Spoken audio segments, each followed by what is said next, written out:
Merhabalar, kanalıma hoş geldiniz sevgili dostlar. Uzun süredir gelen yorumlarda Damla panço da örsek ya diyorsunuz. Bu videoda işte o pançonun yapımı.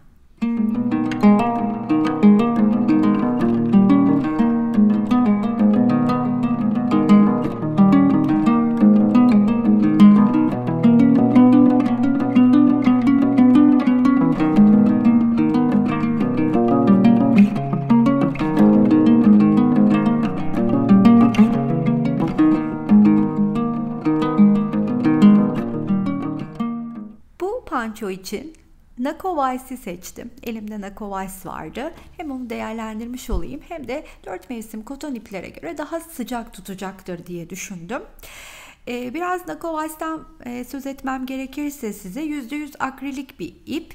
100 metresi 240 100 gram 240 metre uzunluğunda.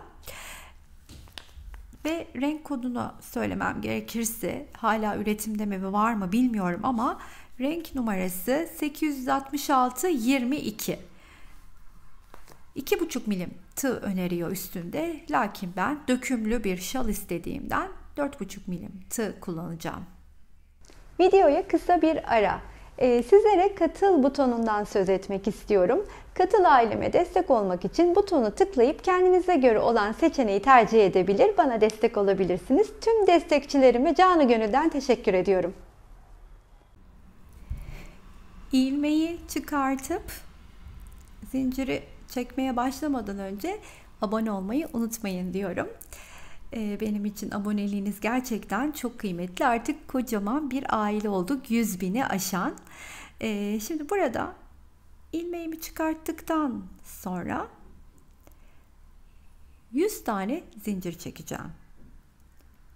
1, 2, 3, 4 diye başlayıp 100'e kadar 5, 6, 7, 8, 9, 10 diyeyim.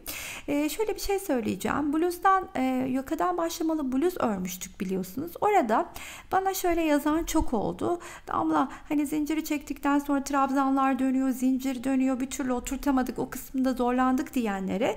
Şimdi bir önerim olacak. Bu kısma geldiğinizde yani biraz mesela ben 10 tane zincir çektim. Buradaki hemen ilk ördüğünüz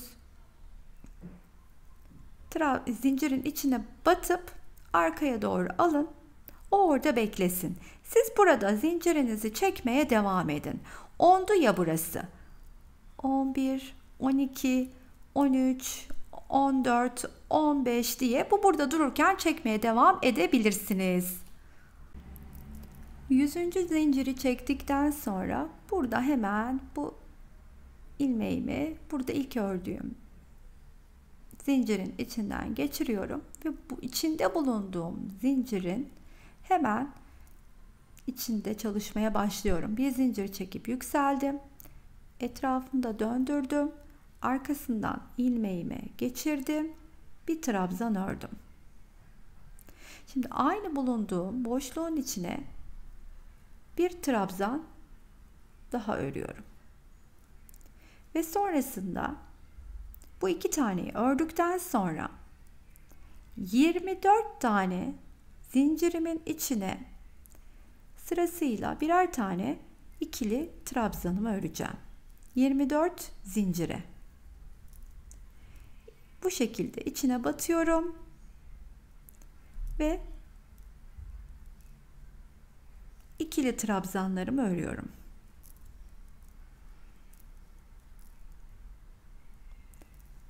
...24 tane trabzanımı bu şekilde örüp geleyim. ...24 tane trabzanı ördükten sonra... ...hemen ilk zincirin içine 2 tane ikili trabzanı çalışıyorum. Aynı zincire batarak... ...daha sonra 2 zincir çekip... ...aynı boşluğun içine... 2 tane daha ikili trabzanımı çalışıyorum bu şekilde. Daha sonra hemen yanındakine batıp bir ikili trabzan örerek ardı sıra 24 tane ikili trabzanımı örmeye başlıyorum. Şöyle göstereyim. İlk köşeyi oluşturdum. 24 tane ördükten sonra zincirin içine 2 tane ikili trabzan, 2 zincir, 2 tane ikili trabzan. Şimdi 24 tane daha ikili trabzanımı örüp geliyorum.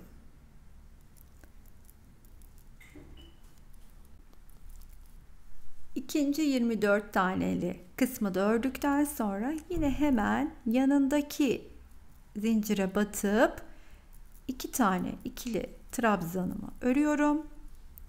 2 zincir çekiyorum ve aynı boşluğun içine 2 tane ikili trabzan daha örüyorum. Sonra yine sırasıyla bütün zincirlerin üstüne 24 tane zincirin üstüne 24 ikili trabzanı daha tamamlıyorum. Bu da üçüncüsü.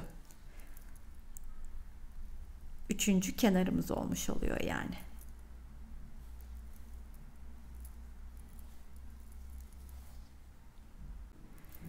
Üçüncü 24 trabzanlı kenarı da ördükten sonra şimdi sıra yine aynı boşluğun içine 2 ikili trabzan, 2 zincir, 2 ikili trabzanı örmekte. Ve son 24 trabzanlı kenarı örmeye başlıyoruz. Başladığımız noktaya geleceğiz burayı tamamladığımızda.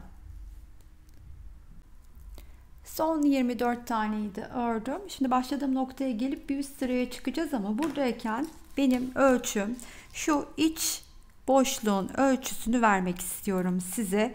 Bakın 12,5 santim içten ölçüsü, dıştan ölçüsü ise 15,5 santim. Bu bilgi olarak kalsın. Yani iplerimiz farklı olduğu için ölçüleri ona göre değerlendirin. Hemen şimdi burayı da ilk 2 taneyi örmüştüm. Onu şimdi içine geliyorum ve diğer 2 tane ikili trabzanımı örüp ne yapıyorum? Burada bir zincir çekiyorum. Yukarı çıkacağız çünkü artık. Bir üst sıraya çıkacağımız için buradaki boşluğun içine ördükten sonra tığın üstüne ipimi aldım. Burada ilk ördüğüm trabzanın tepesine batıp kaydırarak ortaya geldim. Ve buraya hemen sahte trabzanımdan bir taneyi örüyorum. Zincirle yükselmek isteyen zincirle de yükselebilir. Ve şöyle başlıyorum çalışmaya. Bir zincir çekiyorum. Bir trabzan atlayıp diğer ikili trabzanın üstüne bir tane örüyorum. Bir zincir çekiyorum. Bir trabzan atlayıp yanındakinin üstüne bir ikili trabzan örüyorum. Bir zincir çekiyorum. Bir trabzan atlıyorum. Bir zincir, bir trabzan atla, diğer trabzanın üstüne ikili trabzan. Bu mantıkla da diğer köşeye kadar geleyim. Bu kenarın sonuna doğru geldiğimde artık yine bir zincir çekip bakın buradaki trabzanı atlayıp buradaki trabzanın üstüne bir ikili trabzan örüyorum ve köşenin içine geliyorum. Bir ikili trabzan ördükten sonra tabi buraya gelirken bir zincir çekip geliyorum. Şöyle şuraya. 2 zincir çekiyorum. Ve bir trabzanı ördükten sonra bir zincir çekiyorum. Ve hemen buradaki trabzanı atlayıp bu trabzanın üstüne bir ikili trabzan örüyorum. Bir zincir atla, bir ikili trabzan. Bir zincir, bir trabzan atla. Bu mantıkla da bu şekilde bu kenarın sonuna geleyim. Burada da yine sona geldiğimde bir zincir çekiyorum. Bir atlayıp trabzanın üstüne bir ikili trabzan örerken burada da bir zincir çekip boşluğa öyle geliyorum. Oraya da bir ikili trabzan ördükten sonra aradaki 2 zincirimi çekip aynı boşluğun içine ikinci ikili trabzanımı örüyorum ve bir zincir çekip bir atlıyorum. Başladığım noktaya kadar aynı mantıkla devam edeceğim. Sonra bir üst sıraya da birlikte yine çıkalım.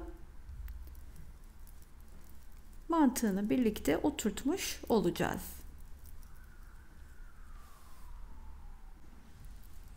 Başladığım noktaya geldiğimde yine bir zincir çekiyorum. Buradaki yükselerek bir tane trabzanımı örmüştüm. İkinci trabzanımı da boşluğa gelip örüyorum. 2 zincirin yine birini çekip yine ortada kalacak şekilde tığın üstüne ip alıyorum. Buradaki trabzanın tepesine batarak kaydırarak hepsinin içinden geçirip ortaya geliyorum. Hemen yan yana trabzanlı sırada olduğum için 2 tane ikili trabzanımı örüyorum. Ve sırasıyla artık trabzanların üstüne bir adet ikili trabzan, yine boşluğa gelip bir adet ikili trabzan, trabzana ve boşluğa batıyorum. Hepsini ikili trabzanlarla dolduruyorum.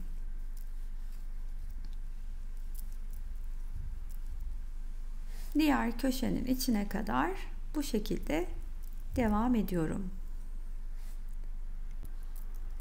Burada köşeye geldiğimde ise bakın. Şimdi ilk önce bir köşedeki trabzanın üstüne örüyorum. Daha sonra köşenin içine 2 tane ikili trabzanı yan yana ördükten sonra 2 tane zincirimi çekiyorum. Daha sonra aynı boşluğun içine 2 tane ikili trabzanımı örüyorum. Ve yeniden sırasıyla trabzanın üstüne bir ikili trabzan, boşluğun içine bir ikili trabzan. Bu mantıkla bu sırayı başladığım yere kadar örüyorum. Bu sıranın da sonuna geldim. 2 tane ile başlamıştık. Hemen köşenin içine 2 tane ikili trabzanımızı örüp bir zinciri çekip yukarı çıkıyoruz yine. Kaydırma yöntemiyle ortada kalacak şekilde. Ortada kaldım. Burada köşeye bir trabzan, bir ikili trabzan örüyoruz. Daha sonra bir zinciri çekip artık kutucuklu kısımdayız. Bir trabzanı atlayıp yanındakine bir ikili trabzan örüyoruz. Bir zincir atla, bir ikili trabzan. Tahminim modelin kurulumu, ilerleyişi anlaşılmıştır. Şimdi önemli olan bundan sonra kaç sırada ne kadar uzunlukta öreceğiz. Şimdi bunu ben de burada kestiremiyorum. Üstüme deneyerek yol alacağım. İstediğim uzunluğa gelene kadar bu göstermiş olduğum modelle devam edeceğim. Hiçbir farkı yok artık. Bu 2 sırada ördüğümü diğer bütün sıralarda tekrarlayacağım. İşte burada kutucuklu sıradayım. Bir üste çıkacağım, yine trabzanlı sırayı öreceğim. Üstümdeki duruşu hoşuma gittiği sıraya kadar da devam edeceğim. Artık tamamlamayı düşündüğüm sıradayım. 2 zincir çekiyorum burada. Bir üst sıraya geçeceğim ama artık bir kenar süsü yapmayı planlıyorum. Onda da bu ortada durmama gerek yok. Şurada dursun. Oradan devam edeceğim. şöyle bir genişlikte olduk. Onu göstermek istiyorum. Aslında daha uzun, daha geniş, böyle daha dökümlü de örülebilir. Ama bu benim için ideal. Biliyorsunuz ben zaten minyon bir kadınım. Çok da böyle uzun olsun istemiyorum. Rahat kullanayım. Böyle montların üstüne falan da açıkçası geçirmeyi düşünüyorum. Tam istediğim ideal boya geldi. 33 sırada. Ben 33 sıra tekrarladım. 33 sırada şuradan göstermek istiyorum, bakın. Şuradan şuraya ölçü aldığımda kenarını yapmadan 55 santim ölçüsü var. Bunu da belirtmek isterim. Bakın tekrardan tam ölçü aldığım yeri göstermek istiyorum. Şu V'nin ortasından, yani boynumun alt kısmına gelecek yerden uçtaki sivri yere kadar ölçü aldım. O vakit işte dediğim gibi 55 santim oluyor. Şimdi kenara nasıl bir kenar yapacağım? Böyle birazcık süslü bir şey olsun istedim. Ve daha önce de kanalda çalışmış olduğum bir kenarı tekrarlıyorum. Pompon gibi yapacağım, minik minik. Bunun için 1, 2, 3, 4, 5 tane zincir çekiyorum. Üstüne de 3 zincir. Yani toplamda aslında toplamda 9, bakın 1, 2, 3, 4, 5, 6, 7, 8, 9. Toplamda 9 zincir çekiyorum. Tığın üstüne de ipimi alıyorum. Yukarıdan 4. aşağıdan 5. zincirin içine batıyorum. Şöyle çıktıktan sonra bir kere örüp tığda tutuyorum. Daha sonra tığın üstüne ipimi alıyorum. Aynı boşluğun içine bir kere daha batıyorum. Bir kere daha çıkıp tığda tutuyorum. Sonra bu üçünü bir örüp tekrardan 1, 2, 3, 4 zincir çekiyorum. Altta dördüncüye batıyorum. Bir kere çıkıyorum. Tığda tutuyorum. Yine batıyorum aynı boşluğa. Bir kere daha çıkıp burada da üçünü bir örüyorum. Daha sonra burada dibinde batmış olduğum yere gelip aynı yere tekrar batıp kaydırma yöntemiyle ipimi hem o boşluktan hem de ilmeğimin arasından geçirdikten sonra 1, 2, 3, 4, 5 zincir daha çekiyorum. Daha sonra aşağıda bulunduğum trabzanı saymaksızın 2, 4, 6, 8, 10, 10. trabzana gelip bir sık iğne örüyorum. Bu şekilde. Siz de bu aralığı kendinizce ayarlayabilirsiniz. Benim için bu 10. Yani daha böyle dökümlü dursun istiyorsanız şayet 10'da değil 8'de kapatabilirsiniz. Hatta ben de mi öyle yapsam, bakın şimdi bir deneyeceğim. 10'a batmıştım. 10, 9, 8'e geri geldim sanki. Bakayım. 8 ideal yeri gibi. Evet. 8'de dursun. Birazcık daha dökümlü olsun. 8 yapıyorum. Bakın böyle deneyerek yapmak her zaman için bazı şeylerde mutlaka daha emin oluyorsunuz. Hoşunuza gidiyor. Şimdi yaptıktan sonra hemen tekrar edeceğiz. Birlikte bir kere daha yapalım modeli. Şimdi ne yapıyoruz? 1, 2, 3, 4, 5, 6, 7, 8, 9. Tığın üstüne ipi alıyoruz. Alttan 5, üstten 4. Zincirin içine batıp ilmeği çıkarttıktan sonra bir kere çıkıp tutuyoruz. Tekrardan aynı zincirin içine batıyoruz. Yine bir kere çıkıp tutup üçünü bir örüyoruz. Daha sonra 1, 2, 3, 4 zincir çektik. Dördüncünün dibine yine battık. Bir kere çıktık. Tuttuk. Yine bir kere çıktık. Üçünü bir ördükten sonra gelip buraya battığım yerin dibinden ilmeğimi geçiriyorum. Daha sonra 1, 2, 3, 4, 5 zincir çektim. Battığım yer hariç 2, 4, 6, 8'i sayıp buldum. 8'in içine sık iğnemi ördüm. Bir kere daha birlikte yapalım. 3, 4, 5, 6, 7, 8, 9. Tığın üstüne ipimi aldım. Üstten 4'ü, alttan 5'i buldum. Şimdi bir ilmeği çıkarttıktan sonra bir kere çıktım, tığı da tuttum. Aynı yere bir daha battım. Bir kere daha çıktım, tığı da tuttum. Üçünü bir ördüm. 1, 2, 3, 4. Dördüncüye geldim, battım. Ve üçünü bir ördüm.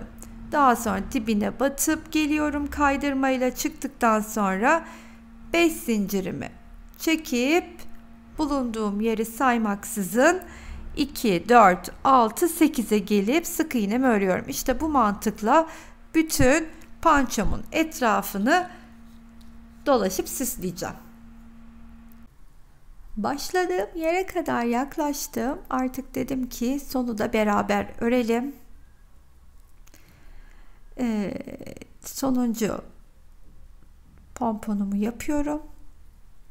Ve ilk başladığım pomponun dibine batarak tamamlayacağım.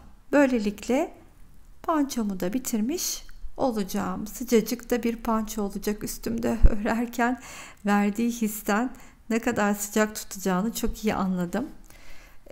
Ben bir de çok seviyorum panço kullanmayı.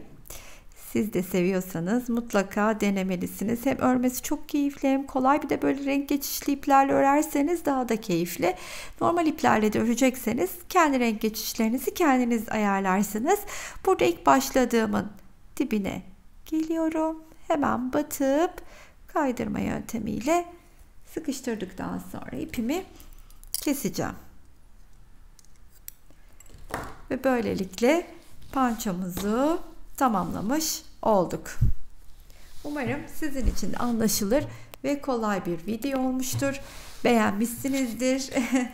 Tabii ki her zamanki gibi sizlerden beğendinizse kalbinizi rica ediyorum. Hala abone değilseniz şuralarda bir yerde abone ol butonu var. Abone olmayı unutmayınız. Totalde kullandığım ip miktarı şöyle söyleyeyim. 5. adeti açtım ama çok az kullandım. Ama bu 5. adetim, yani epey bir ip gitti diyebilirim. Çünkü metrajları önceden de başta da söylemiştim. Diğer iplere göre bir miktar kısa. Ama sıcacık puf puf bir panço oldu. Umarım dediğim gibi hoşunuza gider ve denersiniz. Beğeni ve yorumlarınızı esirgemezseniz beni mutlu edersiniz. Buraya kadar izleyen herkese çok teşekkür ediyorum. Sıradaki videolarda görüşmek üzere. Hoşça kalın arkadaşlar.